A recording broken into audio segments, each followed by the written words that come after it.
Olá, neste vídeo analiseremo o concetto di storia da cidadania e o surgimento di un nuovo modello di cidadania che io defino cidadania digital e che tem como caratteristicas e como sua forma di funzionamento uma forma de conectividade entre humanos e não humanos, ou seja, entre atores humanos, tecnologias, biodiversidade, que, através da diversas arquiteturas digitais, como plataforma, blockchain, big data, internet das coisas, passam a se conectar e a criar uma nova morfologia do social, isto é, uma nova arquitetura do comum, que é a arquitetura do nosso habitar contemporâneo e uma das principais características desta nova forma do habitar e do conviver que é própria do terceiro milênio e que caracteriza a nossa contemporaneidade. Para podermos refletir e nos adentrar sobre como são organizadas e quais são as características desta arquitetura cognitiva que inclui atores humanos e não humanos, é necessário, brevemente, refletir sobre as características e as origens do conceito de cidadania na história do Ocidente. Isto nos levará a decifrar com clareza a qualidade das transformações e o significado destas últimas. Nós temos, ao largo da história do Ocidente, isto é, ao largo da história daquelas formas de sociedades que começam lá na antiga Grécia, no VI século a.C., e se forma pelas polis, e que depois se transforma em diversas épocas, passando pelo Império Romano, pela crise do Império Romano, pela sociedade da Idade Média, pela Renascença até a Revolução Inglesa iluminista e, portanto, o começo da sociedade a contrato e a Revolução Industrial, em todo esse percurso se fonda e se transforma a ideia de cidadania no Ocidente. Esta ideia de cidadania no Ocidente, depois, pela própria disseminação do colonialismo e do processo de evangelização, será espalhada em diversos lugares do mundo, sobretudo no Ocidente, mas também em alguns lugares do Oriente, e fundará os Estados nacionais, será os pressupostos dos Estados nacionais e das democracias modernas, da democracia representativa, que obviamente com formas ligeiramente diferentes, mas se baseia em princípios comuns que surgem exatamente no período das duas grandes revoluções que marca a ruptura, a passagem da sociedade antiga para a sociedade moderna, que são a Revolução Inglesa e a Revolução Francesa, 1789. Esse processo, que é obviamente um processo que não é uniforme, um processo que é cheio de transformações,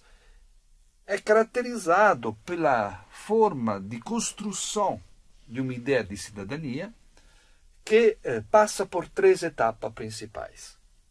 A primeira forma de cidadania é a que no Ocidente se desenvolve, a ideia de cidadania da polis grega. Como sabemos, ao largo da história do processo de evolução e de formação do próprio Ocidente, a antiga Grécia era dividida em pequenas cidades-estado, conhecida como os polis, que eram cercadas por muros, e no interior do qual havia organizações sociais diferentes, em algumas maneiras, entre as diversas, mas que encontra algumas características comuns. Em primeiro lugar, a importância do teatro, que era uma arquitetura que conectava e permitia com que as pessoas pudessem ter acesso, independentemente da distância do lugar onde sentava, aproveitando uma inclinação natural da geografia, o teatro permitia com que o que o ator estava ensaiando lá embaixo pudesse ser visto e escutado com absoluta qualidade em qualquer lugar. onde estava assentado o público. Na antiga Grécia, sobretudo em Atena, e também em Siracusa, em algumas cidades da Magna Grécia, as representações teatrais eram obrigatórias. A cidade pagava o ingresso para o público que obrigatoriamente tinha que assistir a determinadas festas, porque o teatro desenvolvia uma importante função. Em um contexto onde não havia mídia, não havia meio de comunicação além da voz, o teatro era, de fato, o lugar que produzia o conteúdo e o pressuposto, o embasamento ético da própria inteira sociedade. Portanto, os cidadãos atenienses, os siracusanos, eles adquiriam, assistindo às peças, tomava consciência dos valores da ética que fundava a cidade e, sobretudo, enxergava assim com clareza que eram os heróis que deveriam ser imitados, que se sacrificavam para o bem comum e defendiam a cidade, e que eram os vilões. Portanto, a função do teatro na constituição da cidadania e da polis é fundamental, muito mais que agora, que é outra arquitetura da polis, que era a praça, no interior do qual o cidadão participava, debatia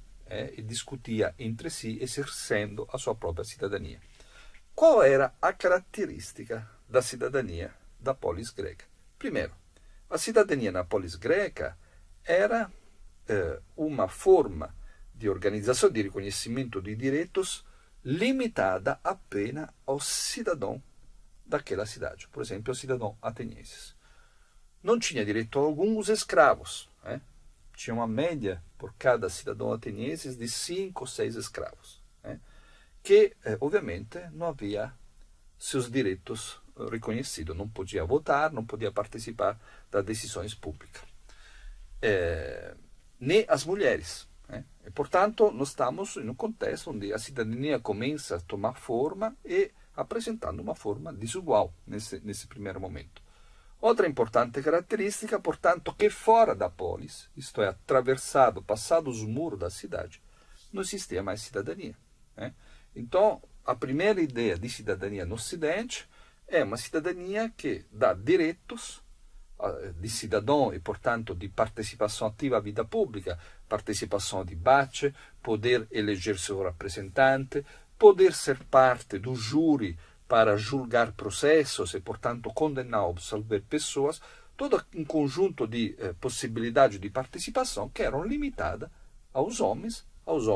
atenienses, e que havia uma geografia muito restrita. Eram reconhecidos apenas naquela cidade. Um segundo momento de transformação e de evolução da cidadania é a cidadania romana. Na antiga Roma, sobretudo na época imperial, nós temos um reconhecimento de direitos de cidadania a todos os indivíduos do império que podia receber, ser graciado com o título de civius romanus, isto é, de cidadãos romanos.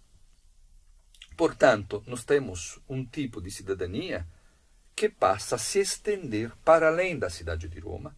para além de um território geográfico que na época era já um território do tamanho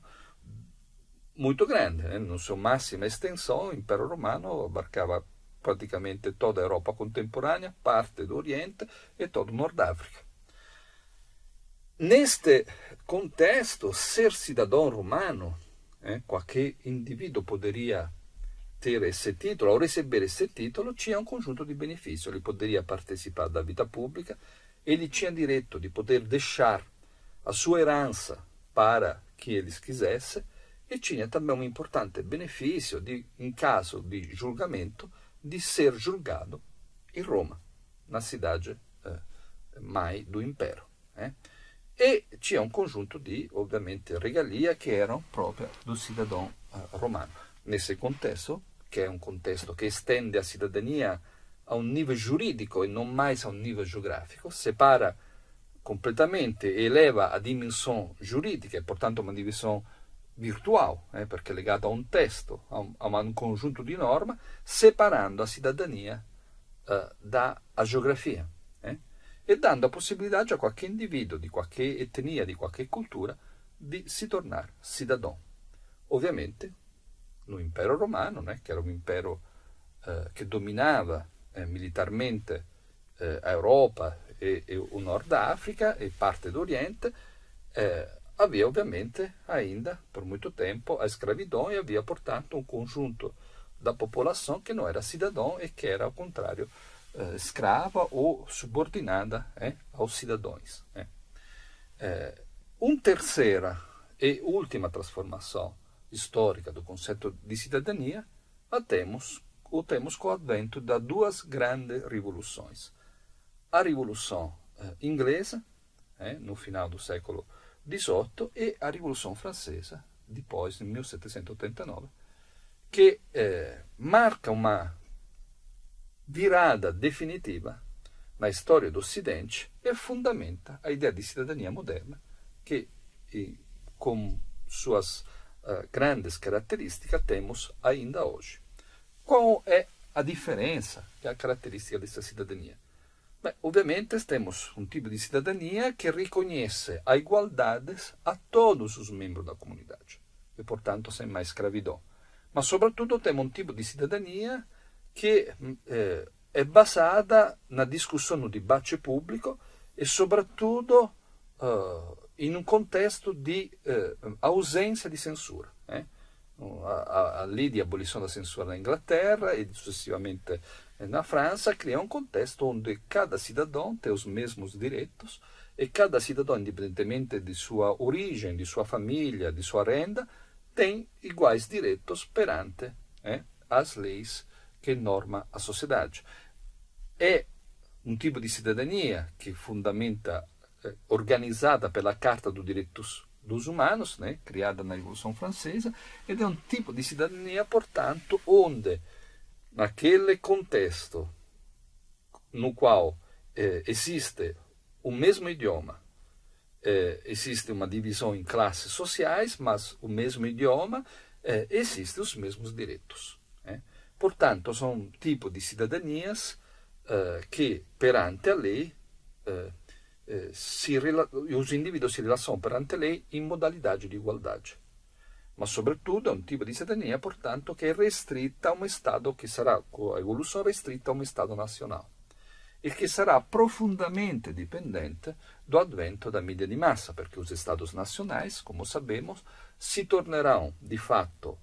nações somente com o advento da imprensa, do rádio e successivamente do cinema e da TV, che irão a criar uma esfera pública no interior da qual os indivíduos recebiam, ao mesmo momento, informações coletivas comuns veiculadas pela mídia que tinha o poder de alcançar em tempo real a população inteira de um país. Portanto, esta dimensão tecnológica e midiática é fundamental para a criação da cidadania na época moderna e, portanto, para a criação da cidadania dentro dos Estados nacionais. Pensamos ao papel fundamental que teve a tipografia, portanto, a impressão de panfleto, a impressão dos livros e o surgimento da ética e da cultura da leitura e, sobretudo, a enciclopedia, isto é, para a formação de um pensamento que começava, naquele contexto, a difundir uma ideia racional e científica do mundo e, portanto, a se afastar definitivamente de uma conceção dogmática e religiosa como era aquela própria da Renascença e da Idade Média. Então, um pressuposto fundamental da época da Era dos Direitos será exatamente a sostituição de um modelo cultural que apresentava o mundo como algo governado por Deus e, portanto, organizzato com uma ordem hierárquica e com uma divisão em castas, para um tipo de mundo organizado pela economia, pelos interesses, pelo conflito de interesse e pelo conflito das ideias. Um mundo muito mais caótico, mas um mundo democrático, onde por democracia se entendia o direito dos indivíduos e, divididos em classes sociais, em classes econômicas, portanto, diferentes, a poder lutar pelos seus direitos, a poder ser reconhecido como iguais perante a lei, a poder, portanto, participar com iguais direitos à vida pública e a criar o conflito, o debate das ideias e o conflito de classe. Então, é nesse contexto que a cidadania assume dimensões nacionais e que, portanto, se torna algo que é organizado e ligado à dimensão da esfera pública mediatizada e ao tamanho de uma nação. Quais são, portanto, a característica que nós podemos, à luz das transformações contemporâneas, à luz das mudanças climáticas, à luz das inovações tecnológicas, da inteligência artificial, que nós podemos destacar desta história da cidadania ocidental, que obviamente apresentei em modo muito rápido, e que marca o surgimento da era dos direitos, direito de primeira, de segunda, de terceira geração, direitos civis, direitos políticos, etc. Bom, a primeira observação é que na cultura, na história do Ocidente, da polis greca até a Revolução Francesa e até a democracia moderna, representativa, contemporânea, a cidadania é a expressão de um antropomorfismo social. Ou seja, o embasamento da ideia de cidadania no Ocidente é que a cidadania é algo que beneficia e que está fundamentada nas relações entre humanos. Ou seja, entre indivíduos, entre atores sociais que são iguais perante a lei. Portanto, os direitos que fundamenta a cidadania no Ocidente, a ideia de cidadania no Ocidente, são limitados apenas aos humanos. Não existe, dentro da lógica da cidadania ocidental, direitos que podem beneficiar os não-humanos, que podem beneficiar ou que ponham os não-humanos na mesma horizontalidade, portanto, na mesma posição dos humanos. E, ao contrário, esta ideia antropomórfica ou antropocêntrica de cidadania reduz os não-humanos a objeto, reduz os não-humanos a instrumento, a entidades que podem ser utilizadas a benefício dos próprios humanos. Toda a ideia de natureza, toda a forma de dominação e de exploração dos recursos naturais que baseia toda a história do Ocidente, e ainda hoje a sociedade contemporânea tem a sua origem, além que na exigência dos mercados e, portanto, numa matriz econômica, tem a sua origem numa concepção filosófica que nasce lá atrás na polis e que eleva o humano a ator principal, ator único, e que reduz a ideia de sociedade, a morfologia social, a forma da sociedade, a uma reunião de humanos. Pensamos até lá do Raffaello, a Escola de Atenas, onde são representados diversos filósofos da Escola de Atenas. Aquela é a ideia de sociedade humana, que se desenvolve, a ideia de sociedade que o Ocidente desenvolve, a ideia de cidadania que o Ocidente também desenvolve.